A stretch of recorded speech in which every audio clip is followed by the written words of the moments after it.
You go on YouTube and try to find some videos about how to get pregnant, and you face an onslaught of videos about IVF. Or maybe you get a lot of videos from people who aren't doctors talking about special and sometimes strange things that you can do to get pregnant. But what if you want to hear from an actual specialist, a fertility doctor, about how to get help getting pregnant without IVF?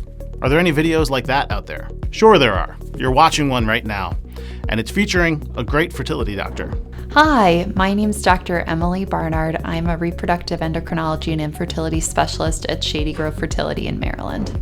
Before we dive in, I just ask that you like and subscribe. And if you want to talk to your employer about bringing fertility coverage to your workplace, we have resources for you at progeny.com/talktohr. All right, so what are some of the lower tech options that a doctor might be able to help you out with? So when I think about low tech fertility treatments, I think about three things in general. The first is ovulation induction. And what that means is using some sort of medicine to help your body ovulate. These would be for patients who typically don't ovulate on their own or don't reliably ovulate on their own. The next thing I think about is doing a natural cycle where someone just goes through their normal hormonal fluctuations and then doing an insemination. And a lot of times that would be in the context of someone using perhaps donor sperm, or someone perhaps their partner is not in the same place as they are, or there's some sexual dysfunction or a reason where they're not able to get pregnant the natural way. And then the third thing would be what we call ovarian stimulation with intrauterine insemination. That's where we use some kind of medication to stimulate a patient's ovaries, perhaps to grow more than one egg, and then utilizing intrauterine insemination to boost their chances for success. And what kind of success rates are we talking about here? So for low-tech fertility treatments, the success rates typically range somewhere between 10 to 15% per attempt, depending on someone's fertility diagnosis. 10 to 15% feels very low, doesn't it? But it's only very low compared to something like IVF.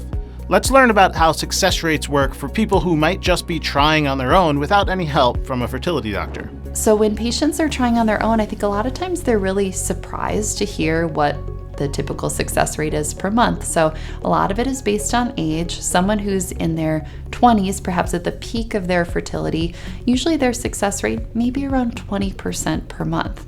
As you get into your 30s, perhaps that goes down to 10 to 15%, and as you get into your 40s, it's around 5%. So when we're utilizing the low-tech treatments, especially when we're doing that ovarian stimulation, where we're having you take medicine to try to grow more than one egg, we're trying to boost those chances a little bit, but usually we're still going to be in that 10 to 15% success rate. Low-tech treatments really find their value when we're talking about specific cases of infertility. When I think about ovulation induction, usually I'm thinking about that for my patients who don't typically ovulate on their own.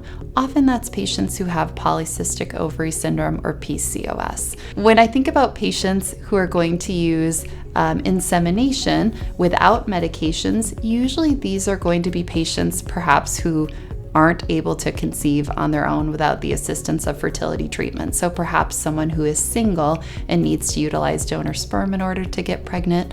Also perhaps a same-sex couple who needs to utilize donor sperm to build their family.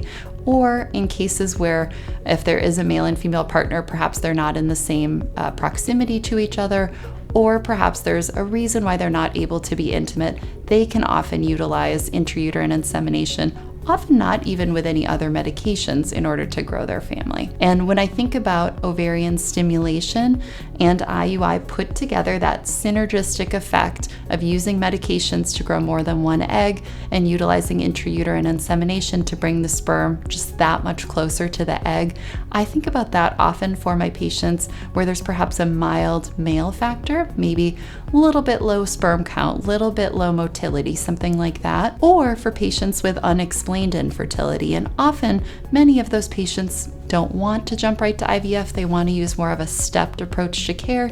They want to start with the low-tech treatments first to see if those will be successful.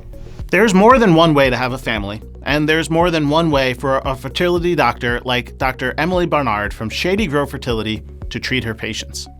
So, if you think you might need a little help, please don't hesitate to work with an expert. Thank you for taking the time to watch this video. If you like hearing from the world's best doctors, please leave a like and subscribe to the channel. And if you want to learn more about Progeny, visit progeny.com/education. Finally, if you want to learn how you can help bring fertility benefits to your workplace, check out our resources at progeny.com/talktohr.